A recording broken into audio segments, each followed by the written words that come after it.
Hello dear students, today we are going to discuss about reproductive health, its problem and solution, population explosion and method of birth controlling. Okay, तो now students, what is reproductive health? क्या है इससे meaning? According to WHO किस way से define किया जा सकता है रिप्रोडक्टिव हेल्थ, उससे रिलेटेड अपन डिस्कस कर रहे हैं. फिर नेक्स्ट जो डिस्कसिंग करेंगे about problem and it's solutions. Okay, you have learned about human reproductive system and its function in chapter 3. अपने प्रीवियस चैप्टर में ह्यूमन रिप्रोडक्टिव सिस्टम से रिलेटेड डिस्कशन किया. Okay, let's discuss A closely related topic reproductive health है ना, उसके साथ साथ एक अटैच टॉपिक है रिप्रोडक्टिव हेल्थ. उसके रिलेटेड जब तक डिस्कशन नहीं करेंगे तब तक रिप्रोडक्टिव सिस्टम या उससे development of human being embryo वगैरह ये सभी इनकम्प्लीट है. Okay, what do we understood by this term? The term simply refer to a healthy reproductive organ with normal function, यानी रिप्रोडक्टिव ऑर्गन प्रॉपर वे से functioning करे normally तो वो reproductively healthy है. However it has broader perspective and includes the emotional and social aspect of a reproduction also. According to a WHO world health organisation किस way से define किया है reproductive health को, अच्छी तरह समझना बेटा. Reproductive health means A total well being in all aspect of A reproduction, that is physical, emotional, behavioural and social. यानी वो पर्सन जो फिजिकली, इमोशनली और बिहेवियरली एंड सोशली फिट है, इट में वो क्या रिप्रोडक्टिवली हेल्दी है. Okay, therefore a society with people having a physical and functionally normal reproductive organ and normal emotional and behavioural interaction among them in all sex related aspect might be called reproductively healthy. यदि वो हर तरीके से physically, emotionally मतलब भावनात्मक रूप से, behaviourally अपने behaviour वे वगैरह उसके हिसाब से वो फिट है तो वो रिप्रोडक्टिवली हेल्दी है, आइदर वो क्या है अनहेल्दी है. Okay, why is it significant to maintain reproductive health and what are the method taken up to achieve it? किस वे से इसको अपन अचीव कर सकते हैं, कैसे हेल्दी रह सकते हैं, उसके लिए let us examine them. Okay, firstly अपन डिस्कस कर रहे हैं about reproductive health, its problem and solution है ना, strategies. Okay, India was amongst the first country in the world to initiate action plan and program at a national level to attain a total reproductive health as a social goal. This program called family planning. उस program को किस नाम से बोला गया जो national level पे prepare किया गया? Family planning. Were initiated in 1951 में स्टार्ट हुआ था and were periodically assessed over the past decades.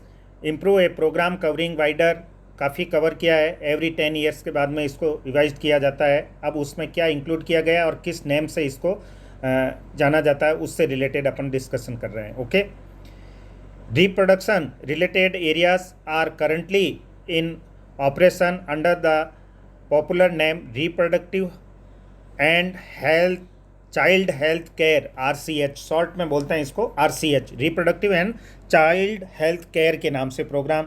Creating a awareness among people about various reproductive related aspect and providing a facilities and support for building up a reproductively healthy society are the major task under this program. खास करके इसके अंदर रखा गया है reproductive healthy society prepare करने के लिए. किसके अंडर में? RCH में. अब वो कैसे प्रिपेयर किया गया, किसको इसको एडवर्टाइज वगैरह कैसे करना, हर एक पर्सन तक ये अवेयरनेस हो जाए, उसके रिलेटेड किए गए थे प्लानिंग, उससे रिलेटेड डिस्कशन कर रहे हैं. Okay, with the help of audio visual, यानी ऑडियो विजुअल का मतलब समझ गए आप, चाहे टीवी हो, चाहे रेडियो हो, चाहे आजकल तो सोशल मीडिया वगैरह भी बहुत फास्ट हो गए हैं, पर स्टार्टिंग में हुआ तब उससे रिलेटेड. प्रिंट मीडिया, चाहे न्यूज़पेपर हो, जर्नल हो, जो भी उसके हिसाब से है ना. Print media governmental and non governmental दोनों ही एजेंसी इसमें वर्क करती, have taken a various step to create awareness among the people about a reproductive related aspect. जितने भी रिप्रोडक्शन से रिलेटेड वर्किंग है उनके अबाउट नॉलेज प्रोवाइड करना। Okay, parents and other close relative, या तो कौन गाइड कर सकते हैं इन एडोलेसेंस पर्सन में? एडोलेसेंस एज कौन सी आती है? चाइल्डहुड और एडल्ट के बिटवीन जो पीरियड होता है उसको एडोलेसेंस बोला जाता है या मैच्योरिटी बोला जाएगा, है ना। ओल्ड एज और चाइल्ड एज के बिटवीन जो पीरियड जो अभी आपका रन हो रहा है उसके हिसाब से। ओके, तो उसमें पेरेंट्स हो सकते हैं, अदर्स क्लोजली रिलेटिव, बहुत नज़दीकी पर्सन होगा तो प्रॉपर गाइड करेगा, नहीं तो मिसकंसेप्शन भी बहुत सारों के होते हैं। टीचर्स हो सकते हैं आपके, और इसके साथ साथ ट्रस्टफुल फ्रेंड, जो अच्छे आपके फ्रेंड्स हैं उनसे एडवाइस ले सकते हैं। Also have a major role in the disseminations of above information. The information of a sex education in a school should also be encouraged। यानी इस एज के जो भी ग्रुप के बच्चे होंगे वो ये मान के चलें कि स्कूलिंग एजुकेशन से ज़रूर पास आउट होते हैं, तो यदि स्कूल में इन बच्चों को एजुकेटेड किया जाए, इसके अलावा इससे रिलेटेड जितना भी नॉलेज प्रोवाइड किया जाए, तो वो कभी भी किसी तरह का मिसकंसेप्शन नहीं रहेगा related to sex. Okay, encouraged to a provide right information to the young so as to discourage a children from a believing in a myths and having a misconception। जितने भी अफवाहें हैं सेक्स एजुकेशन से related या sex problem से related, जितने भी misconception है about A sex related aspect, proper information about a reproductive organ, adolescence and related changes, safe and hygienic sexual practice, sexual transmitted disease जिनको शॉर्ट में बोलते हैं STDs, या इनको सेक्सुअली ट्रांसमिटेड इन्फेक्शन भी बोलते हैं STI, है ना, like AIDS, would help people specially those in a adolescence age group, है ना, to leads a reproductively healthy life. Okay, जिससे उनकी अच्छी हो लाइफ इसके according. Educating people specially fertile couple, यानी जो रिप्रोड्यूसिबल है, जिनके अंदर बच्चे हो रहे हैं, वो couples, those in marriageable age group, या जो एज के ऐसे एज ग्रुप वाले हैं जो मैरिज के लायक हैं, about available birth control option, जितने भी बर्थ कंट्रोलिंग ऑप्शन है उनके बारे में नॉलेजिंग होना चाहिए, है ना। फैमिली प्लानिंग के कौन कौन से है उनके बारे में भी अपन डिस्कशन करेंगे ब्रॉड अभी। Care of pregnant mother, pregnancy में जो मदर है उनकी कैसे केयर होनी चाहिए। पोस्ट नेटल केयर, प्री और पोस्ट नेटल का मतलब जानते हैं ना, जब बर्थ हो जाता है उसके बाद भी उस लेडीज़ की और उस न्यू बॉर्न इन्फेंट की, यानी जो बच्चा जन्म लिया है नया बच्ची, उसकी कैसे केयर हो of the mother and child. Importance of A breast feeding, breast feeding के लिए भी ज़्यादा से ज़्यादा बच्चे को ब्रेस्ट फीडिंग कराएं, उसकी भी क्या सिग्निफिकेंस अभी अपन बात करेंगे, क्योंकि उसके अंदर कोलेस्ट्रॉम होता है इनिशियली डेज, जो इम्यूनिटी डेवलप करता है न्यू बॉर्न बेबी के लिए, है ना। Equal opportunity for the male and female child, यानी दोनों मेल और फीमेल में इक्वल होना चाहिए, कोई इंपॉर्टेंस में फ़र्क नहीं होना चाहिए बच्चा और बच्ची में। कुल दीपिका दीपक दोनों एक होते हैं घर के लिए, है ना। Would address the importance of a bringing up society conscious healthy families of desired size, है ना। जो फैमिली न्यूक्लियर फैमिली है, साइज स्मॉल साइज फैमिली के लिए उनको इम्पोर्टेंस देनी चाहिए।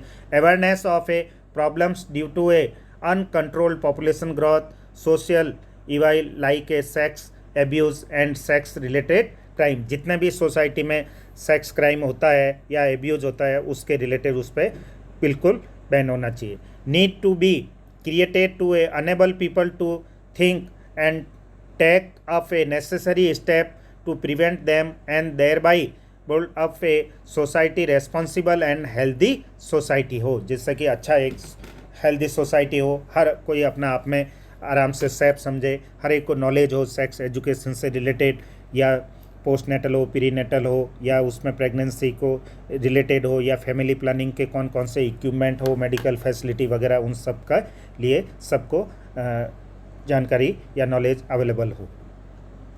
सक्सेसफुल इम्प्लेंटेशन, प्रॉपर वे से ब्लास्टोसिस्ट का यूटेराइन वॉल से अटैच होना। Various action plan to attain a reproductive health require a strong instrumental infrastructural facilities, professional expertise and material support. These are essential to provide medical assistance and care to a people in reproduction related problems like a pregnancy, जितने भी हो, infrastructure अच्छे level का हो, medical में facility वगैरह hospital में, है ना।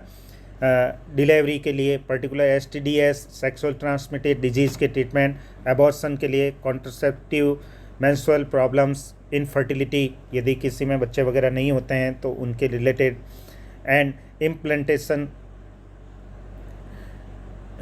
implementation of better technique and new strategies from time to time are also required to provide more efficient care and assistance to people. स्टेटरी ban on एमिनोसेंटेसिस, किस पे बैन होना चाहिए? एमिनोसेंटेसिस क्या होता है इस टर्म्स का मैं आपको क्लियर कर देता हूँ कि जब ह्यूमन डेवलपमेंट में अपना एम्ब्रियो प्रीवियस चैप्टर में पढ़ा था 3 मंथ का हो जाता, उसमें external genitalia like a penis, scrotum sac वगैरह है, या लेबिया मेजरा माइनरा वगैरह फीमेल के अंदर रिप्रोडक्टिव एक्सटर्नल जेनिटिलिया डेवलप हो जाते हैं। तो उस बेसिस में एमनियोटिक फ्लूइड को लेकर X और Y क्रोमोसोमल पैटर्न बेस्ड पे जो सेक्स डिटरमाइनिंग किया जाता है कि उसके बेस्ड पे, और फिर उसमें फीमेल फर्टिसाइड, बाय द वे यदि फीमेल एम्ब्रियो है तो उसको किल किया जाता है, एबॉर्शन किया जाता है, या उसका DNC कर दिया जाता है ना। तो उसमें फीमेल रेशियो जो होगा वो डिक्लाइन हो जाएगा।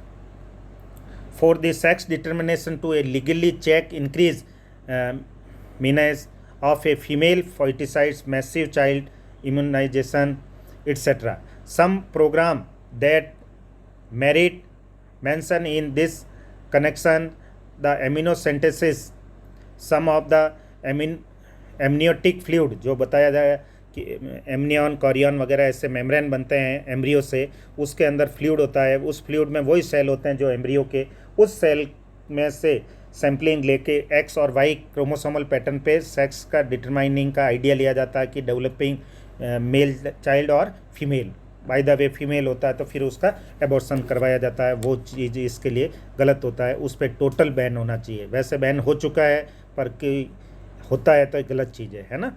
This procedure is use to test for presence of a certain genetic disorder such as a down syndrome. ठीक है, उससे रिलेटेड उस समय एमनियोटिक फ्लूइड में से लेकर जेनेटिकल अरेंजमेंट देख के और आइडिया लगाया जा सकता है कि डेवलपिंग बेबी में कोई जेनेटिक डिसऑर्डर तो नहीं है। यदि होता है तो उसको करेक्शन किया जाता है जीन थेरेपी के वे से या प्रॉपर जीन को रेक्टिफाई करने के पर्पज़ में। पर बाय द वे उसका मिसयूज होता है रेस सेक्स डिटरमाइनिंग के लिए, तो फिर वो गलत है। Down syndrome, haemophilia, sickle cell anaemia, ये जेनेटिक डिसऑर्डर है ना। Determine the survivability of the foetus से रिलेटेड। Okay, research on various reproduction related areas are encouraged and support by governmental and non governmental agency, दोनों ही work कर रही है इस रिलेटेड रिप्रोडक्टिव हेल्थ में। Find out a new method and to improve upon the existing ones. Do you know that Saheli, आपने एक सहेली नाम का ब्रांड सुना होगा है ना। कॉन्ट्रसेप्टिव टैबलेट है जो फीमेल बहुत ज़्यादा लाइक करती है। A new oral contraceptive tablet, यानी मुंह के द्वारा ये टैबलेट खाई जाती है, for the female was developed है ना by scientist at a central drugs research institute, जो कहाँ सिचुएटेड है, लखनऊ, उसने प्रिपेयर की। Better awareness about sex related matters, increase number of medical assistant deliveries and better post natal care leading to a decrease maternal and infant mortality है ना। किसके लिए? कि मदर की जो डेथ होती है प्रेगनेंसी में उनको डिक्लाइन करना। न्यू बॉर्न बेबी जिनकी प्रॉपर डिलीवरी नहीं होती थी, पहले घर में होती थी, आज बेटर मेडिकल फैसिलिटी हॉस्पिटल में वगैरह ट्रेंड नर्सिंग स्टाफ या मेडिकल स्टाफ से करवाई जाती है, तो उसमें न्यू बॉर्न बेबी की भी डेथ नहीं होगी, उसको भी डिक्लाइन किया गया। Rate increase number of couples with A small family, छोटी फैमिली में तो बेटर केयरिंग होगा उस प्रेग्नेंट लेडी वगैरह है ना। Better detection and cure of STDs, यानी अच्छी तरीके से ट्रीटमेंट हो, अवेयरनेस हो, किससे? Sexual transmitted disease like AIDS वगैरह, गोनोरिया है ना, सिपिलिस।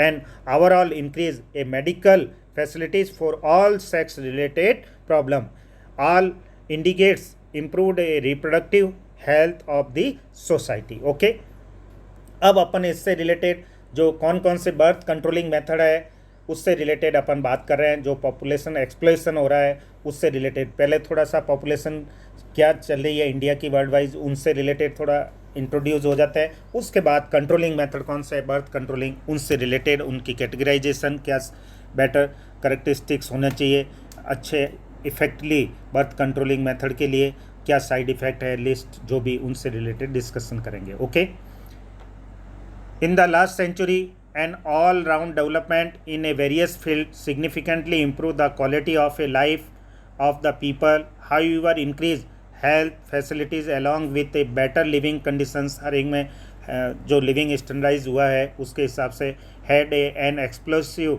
Impact on the growth of population. ये सब किसके लिए जिम्मेदार हो गए, पॉपुलेशन ग्रोथ रेट के लिए।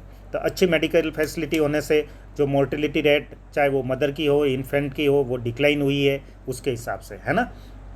The world population which was around 2,000 millions in 19, अब जो रॉकेटेड अबाउट 6 बिलियन बाई 2000 के अप्रॉक्स हो चुकी है 7.2 बिलियंस इन 2011। ओके, उस समय के डाटा, अब तो बहुत रेंज हो चुकी। A similar trends was observed in India to our population which was approximately 350 millions at the time of our independent reached close to the billions mark by 2000 and crossed 1.2 billions in May 2011. A rapid decline in a death rate, है ना, mortality, जो maternal mortality rate है जिसको short form में क्या बोलते हैं, MMR, तो इनके एब्रीवेटेड टर्म भी आती है IMR, infant mortality rate, as well as an increase in a number of people in responsible age are probable reason for this.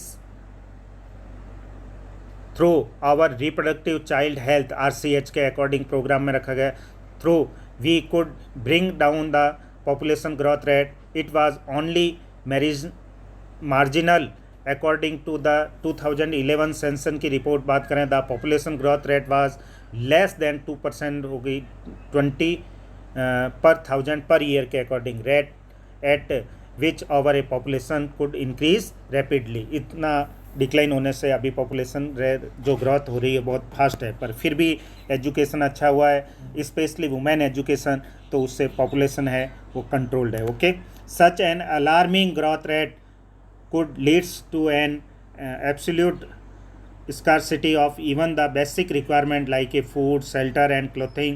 In spite of a significant progress made in those areas, therefore the government was forced to take up a serious measure to check this population growth rates. Okay, अब बात करते हैं किस हिसाब से population को अपन control रख सकते हैं, किस हिसाब से कंट्रोलिंग होगा, तो उसके रिलेटेड सबको अवेयर करना चाहिए।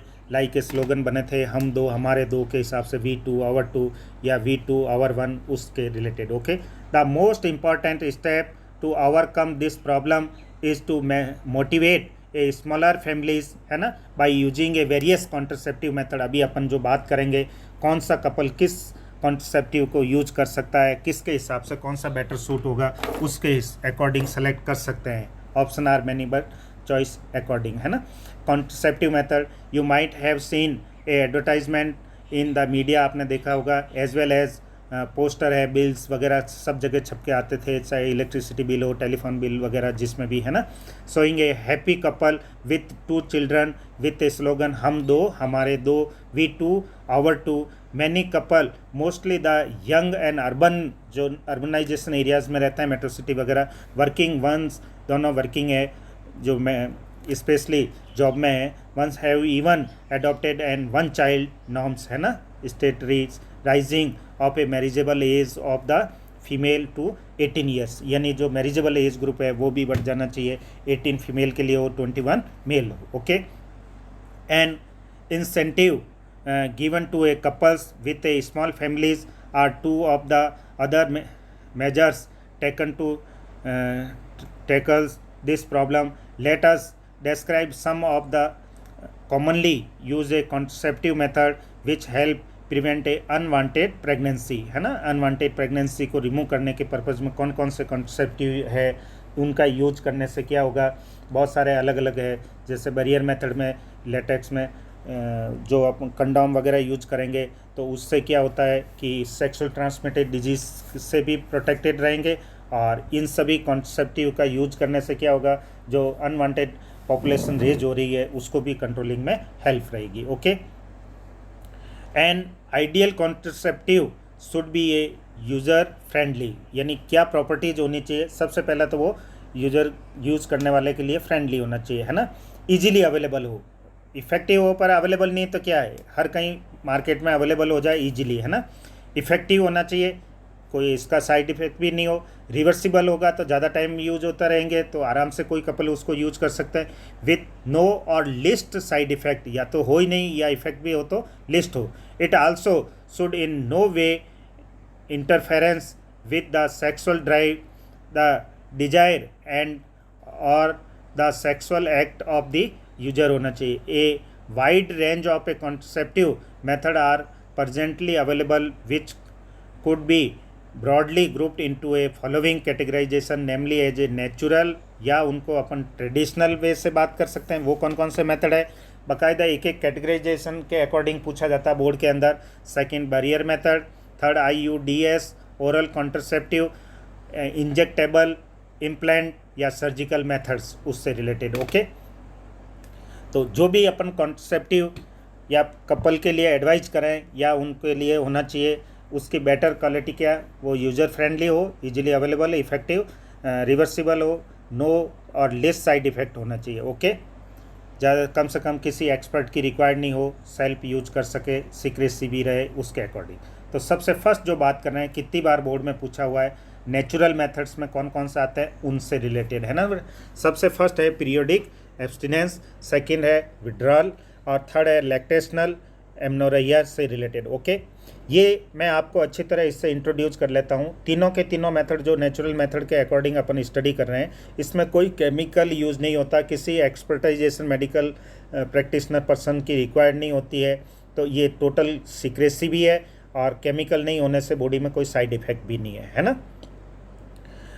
Work on A principle of avoiding chance of ovum and sperm meeting, किस प्रिंसिपल बेस्ड पे वर्किंग करता है, ओवम और स्पर्म को आपस में कांटेक्ट नहीं होना दे।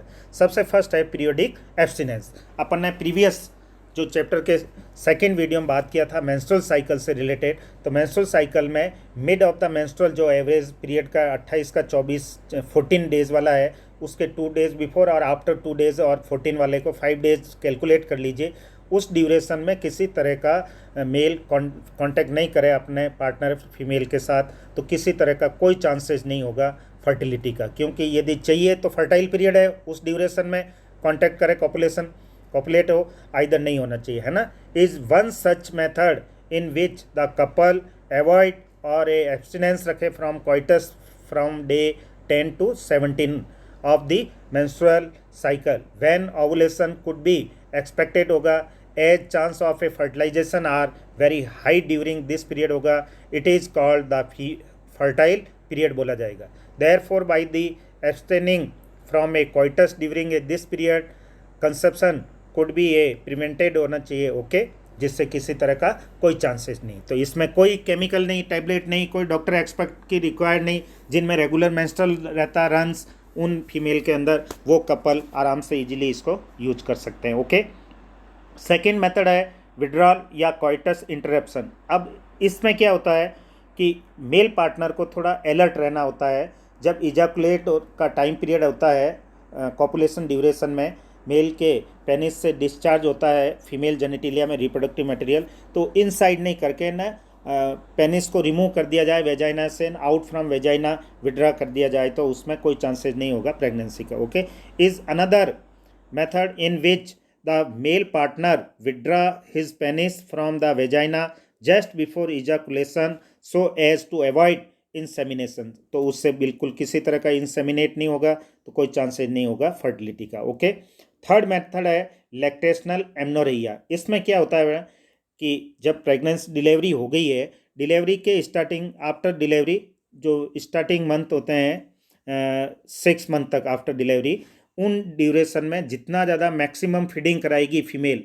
उतना चांसेस मेंस्ट्रुअल का कम रहेगा, तो ये 6 मंथ के लिए इफ़ेक्टिव है। ओके, और बेबी की जो डेवलपिंग बेबी है वो भी मदर का ब्रेस्ट फीडिंग करेगा, तो उससे भी उसका बेटर डेवलपमेंट हो जाएगा। Okay, lactational amenorrhoea, absence of menstruation बोला जाता है. Method is based on the fact that ovulation and therefore the cycle do not occur during the period of a intense lactation following pasteurization. Okay, therefore as long as the mother breastfeeding feeds the child fully, chance of the conception are almost nil हो जाएगा. However, this method has been reported to be effective only up to a maximum period of a 6 month following pasteurization. Okay, as no medicines और devices are used in these method. अभी natural में अपने देखा कोई medicine नहीं है, कोई equipment नहीं है, है ना. साइड इफ़ेक्ट भी नहीं है और ऑलमोस्ट नील है.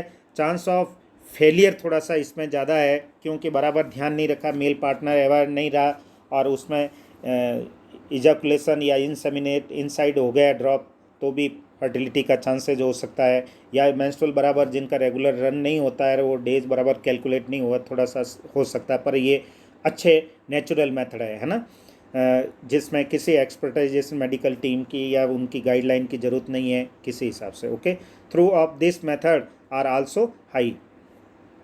देन इन बैरियर मेथड में भी क्या होता है, स्पर्म और एग का कांटेक्ट नहीं, बीच में कोई न कोई ऐसा बैरियर, वो रबर के प्रिपेयर्ड लेटेक्स हो सकते हैं. लेटेक्स प्रिपेयर्ड वाले लाइक के कंडोम है, वो मेल कंडोम है, फीमेल कंडोम है, वॉल्ट है, सर्विकल कैप वगैरह ये सब होते हैं. Okay, barrier methods, ovum and sperm are prevented from a physically meeting with the help of a barrier. Such methods are available for both male and female होगा. condoms are barrier made of a thin rubber latex sheath होगा that are used to cover the penis in the male and vagina and cervix in the female हो सकता है.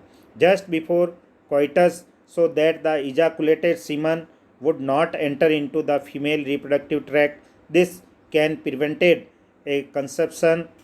Nirod is a popular brand, आप अच्छी तरह जानते हैं, traditional marketing name है ना, कोई भी हो सकता है, कोई दिक्कत नहीं, पर ये गवर्नमेंट सप्लाई के एंड बेटर क्वालिटी के. Okay, for a male use of a condoms has increase in recent year हुआ due to a additional benefits of. क्या एडिशनल है कि protecting the user from a contracting like STDs या STI sexual transmitted infectional disease या STD sexual transmitted disease like AIDS वगैरह उनके लिए भी है ना, हिपेटाइटिस वगैरह. इससे बहुत the male and female condoms are disposable है, can be a self inserted, easily लग सकते हैं, डिस्पोजेबल, कोई इन्फेक्शन नहीं है, बैक्टीरिया वगैरह जर्म्स वगैरह है ना. And thereby gives a privacy भी है इसमें, मार्केट से लाए एन सीधे यूज कर लिए, कोई मेडिकल डॉक्टर वगैरह नर्स की हेल्प की रिक्वायर्ड नहीं होती है ना. Privacy to the user. Diaphragm है, सर्विकल कैप होता है, सर्विक्स के ऊपर लग जाता है तो इनसाइड एंटर नहीं होंगे. Sperm vault are also barrier made of a rubber that are inserted into a female reproductive tracts to cover the cervix during coitus. They prevent a conception by blocking the entry of a sperm through the cervix होगा. They are reusable. Spermicidal cream भी आती है जो जब copulation किया जाता है तो फीमेल वेजाइना में अप्लाई कर देते हैं, जिससे फैन झाग बनते हैं जो स्पर्म वहाँ से डिस्ट्रॉय हो जाए. These barrier to increase their a conceptive efficiency. Okay, अब इसमें देखिए आप यहाँ डायग्राम में बता रखा है, ये निरोध है, सिंपल सा रबर लेटेक्स का प्रिपेयर होता है, मेल अपने पेनिस को कवर कर सकता है, या फीमेल कंडोम है, एक साइड से ब्लॉक है, एक साइड से ये सर्विकल कैप पे लगा दिया जाएगा तो इसको हम सब रिप्रोडक्टिव मटेरियल यहीं कलेक्ट हो जाएगा. ओके, अब जो नेक्स्ट अपन बात कर रहे हैं, अगला कौन सा कॉन्सेप्टिव है तो उससे related. Okay, another effective and popular method is use intra uterine device, short में इसको बोलते हैं IUD. शॉर्ट फॉर्म का भी एब्रीवेटेड टर्म पूछा जाता है. उसमें कौन कौन सा, इसमें सिंपल सा है, वेजाइना के थ्रू एंटर करवाया जाता है सर्विकल के हिसाब से, और ओविडक्ट में जाके दोनों तरफ ब्लॉक कर देगा तो स्पर्म और एग यहाँ पे भी कांटेक्ट नहीं हो सकता है. या कॉपर से प्रिपेयर है तो कॉपर आइन रिलीज होगा, वो क्या करेगा, फैगोसाइटिक नेचर इंक्रीज कर देगा, जिससे स्पर्म को फीड करके डिस्ट्रॉय कर देता है कॉपर. ओके, कॉपर आइंस तो कैसे वर्किंग करता है ये भी पूछा गया, प्लस किस. Okay, these device are increased by a doctors and expert. These device inserted, sorry increase की जगह ध्यान रखिए, किसके थ्रू इंसर्ट अंदर करवाया जाता है, सर्विकल या वेजाइना के थ्रू। कोई एक्सपर्ट होना चाहिए मेडिकल, है ना, doctor nurse. Expert nurses in the uterus through a vagina हो सकता है। These intra uterine device are presently available as the non medicated IUDs, Lippes loop, copper releasing, है ना, IUDs जिसमें CUT हो सकता है, CU7 है, multi loaded 375, and the hormone releasing IUDs है, प्रोजेस्टेरॉइड वगैरह हो सकता है, LNG20 एट्सेट्रा। तो मैनी टाइप ऑफ हो सकता है, कोई भी यूज कर सकता है। IUDs इंक्रीज ए फैगो, किस तरीके से वर्किंग है वो देख लीजिए। फैगोसाइटोसिस ऑफ ए स्पर्म, यानी स्पर्म को फीडिंग करने की नेचर रेज हो जाएगी। With in the uterus and the copper ion release suppress A sperm motility and fertilising capacity, यानी मोर्टिलिटी डेथ होने का भी रीजन हो सकता है, और उसके साथ साथ जो फर्टिलाइजिंग कैपेसिटी है उसको भी रिड्यूस कर देते हैं। The hormone releasing IUDs in additions make the uterus unsuitable, जिससे कि यूटेरस भी अनसुटेबल रहेगा तो उसमें इम्प्लांटेशन नहीं होगा। And the cervix hostile to the sperm. IUDs are ideal contraceptive for, किसके लिए सबसे बेटर है, जो 1 प्रेगनेंसी से नेक्स्ट प्रेगनेंसी के बिटवीन गैप चाहते हैं, 3 ईयर्स 2 ईयर्स, अलग अलग पीरियड की आती है। Okay, conceptive for the female who want to a delay pregnancy, या तो डिले चाहिए स्टार्टिंग में मैरिजेबल जो ही हुए ना उसके बाद नहीं चाहिए, गैप चाहिए, या बिटवीन 2, है ना, स्पेस के लिए भी। Children, it is one of most widely accepted method for the conceptive in India, बहुत ज़्यादा इंडिया में भी यूज करते हैं। अब क्या होता है कि हल्का फुल्का पर्सन टू पर्सन थोड़ा साइड इफ़ेक्ट इसका हो सकता है, पर कोई ज़रूर नहीं इतना लिस्ट इफेक्ट है। तो वो एक लेडीज़ को कोई कारणवश उसमें से कॉपर्टी घिर जाती तो वो दूसरे को भी मना करने की कोशिश करती, पर ऐसा कुछ भी नहीं है। गिर गया तो वापस मेडिकल एक्सपर्ट से या टीम से उनको इंसर्शन करवा दीजिए, तो कोई दिक्कत आती नहीं है। ओके, ओरल एडमिनिस्ट्रेशन, अब मुंह से खाई जाने वाली गोलियां हैं, वो क्या होती है कि हार्मोनल स्टेरॉइड होती है, लाइक प्रोजेस्टेरॉन एस्ट्रोजन दोनों का कम्बिनेशन से भी हो सकती है, या प्रोजेस्टेरॉन की या एस्ट्रोजन किसी की भी। ओके, आइदर प्रोजेस्टेरॉन और प्रोजेस्टेरॉन एस्ट्रोजन कम्बिनेशन में भी होती है। Is a another contraceptive method used by a female के थ्रू यूज किया जाता है। They are used in the form of tablet, tablet के फॉर्म में आती है, आप अच्छी तरह जानते हैं, जिसको पिल्स टैबलेट बोलते हैं। 21 होती है, 7 डेज प्रेगनेंसी में बंद कर देते हैं, बाकी रिमेनिंग डेली की एक। पर अब लेडीज़ जो घर के काम में काफ़ी बिजी होते हैं तो डेली याद रहता कि नहीं रहता उसके हिसाब से, तो उसके अलावा इम्प्लांट जो इंजेक्टेबल के रूप में इंजेक्शन भी लगते हैं, जो सब क्यूटिनेस में लग जाता है, तो उससे भी हो सकता है 3 मंथ 6 मंथ के लिए, है ना। Period of A 21 days starting preferably with in the first 5 days of a menstruation cycle, after a gap of a 7 days during a which menstruation occur. It has to be repeated in the same pattern till the female desire to prevent a conception.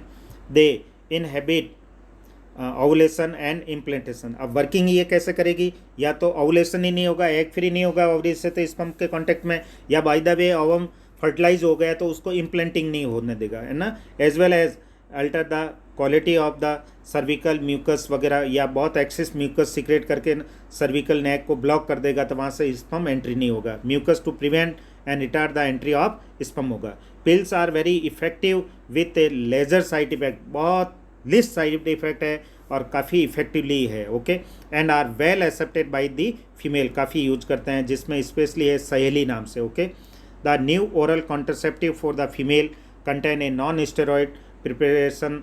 It is a once in week, एक सप्ते में एक होगा तो वो थोड़ा ठीक रहेगा, लेने में भी याद रह जाती, पर डेली थोड़ा मुश्किल होता है। Okay, pills with very few side effect and high contraceptive values होगा। प्रोजेस्टेरॉन एलोन और in a combination with oestrogen, उसके साथ भी हो सकती है। Can also be used by female as a injection और a implant under the skin. Their mode of action is similar to that of the pills, pills जैसे ही working करती है, क्योंकि वो हार्मोनल है तो ये इंजेक्शन लग जाता है तो उससे ईजी रहता है, उसको याद लेने में रहे नहीं रहे उसके। Effective period are much longer होगा। Administration of a progesterone and progesterone oestrogen combination होता है, और IUDs विद इन 72 आवर्स नाम से भी होता है। तो ये अनवांटेड प्रेगनेंसी को रिमूव करने के लिए, या कोई इक्विपमेंट यूज किया करना वगैरह ब्रस्ट हो गए हो इनसाइड में, है ना, या नेचुरल मेथड में कोई चांसेस बन गया फर्टिलिटी का, तो 72 आवर्स तक ही ये इफेक्टिव रहती है। इसके बाद इसका कोई यूज़ नहीं है, यूज़ करनी भी नहीं चाहिए, है ना, उस नाम से भी आती है टैबलेट।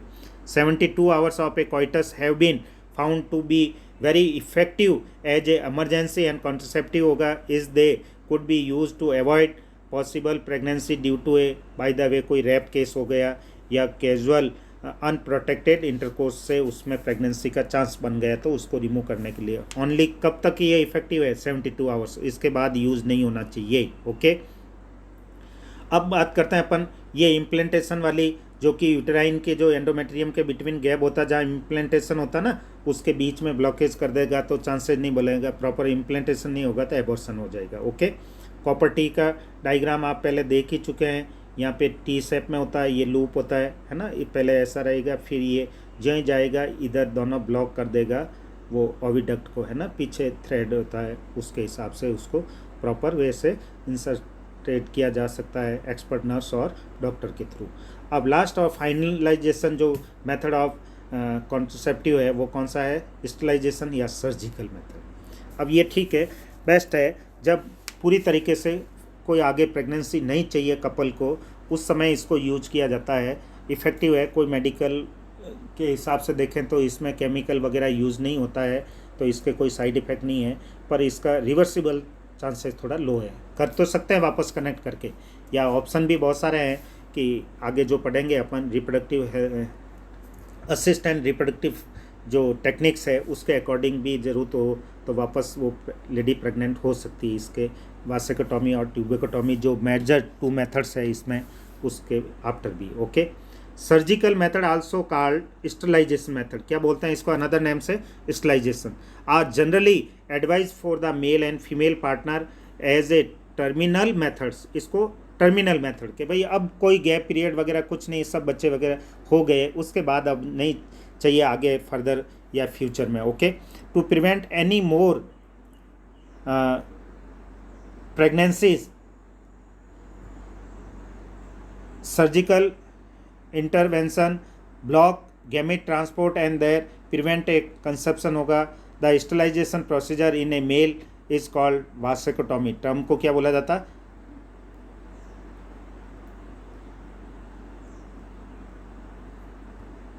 इस पे मेल के लिए क्या टर्म यूज किया जाता है, वासेक्टोमी। इसमें सिंपल सा है, वास्ट डिफरेंस को कट करके टाइट किया जाता है, पैक कर दिया, ब्लॉक किया जाएगा, है ना।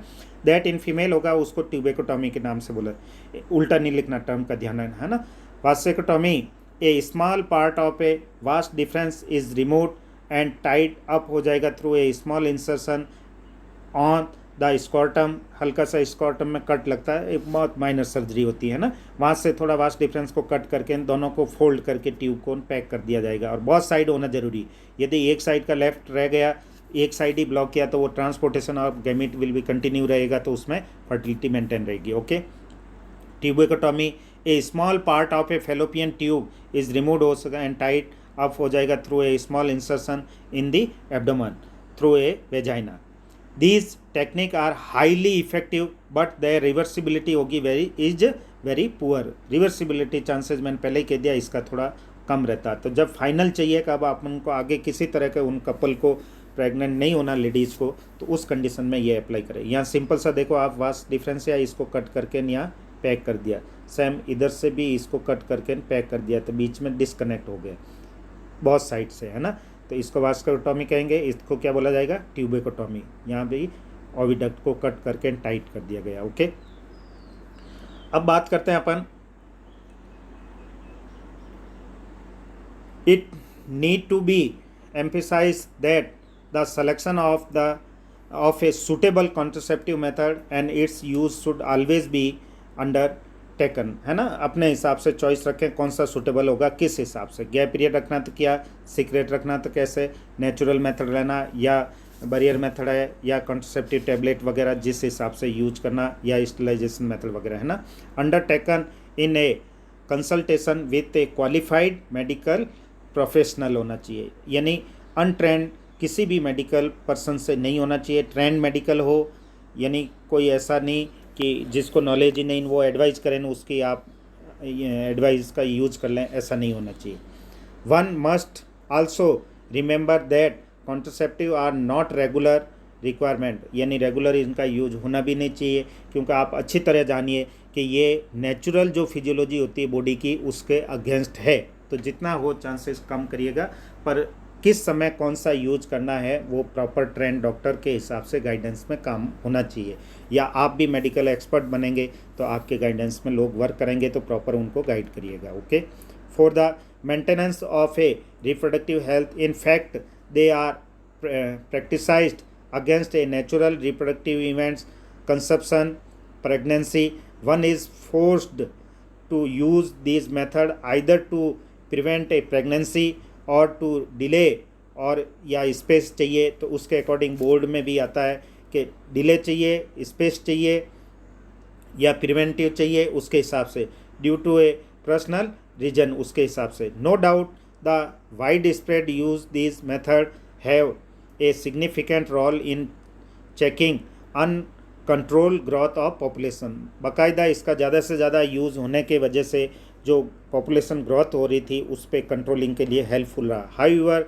देयर पॉसिबल इल इफेक्ट, ठीक है, इसके यूज करने के कुछ एक बहुत लिस्ट साइड इफेक्ट है। इल इफेक्ट लाइक कौन कौन से? निरेसिया, हल्की फुल्की घबराहट हो सकती है, एब्डोमिनल पेन हो सकता है, या ब्रेक थ्रू ब्लीडिंग हो सकता है, इरेगुलर मेंस्ट्रुअल हो सकता है, थोड़ा मेंस्ट्रुअल डिस्टर्ब चल सकता है उस फीमेल के अंदर, इवन ब्रेस्ट कैंसर भी चांसेस बन सकते हैं थ्रू नॉट वेरी सिग्निफिकेंट, पर इतना कोई ज़्यादा नहीं है, लाखों हज़ारों में कोई एक आदमी छोटे मोटे ये सिम्टम्स आते हैं, है ना।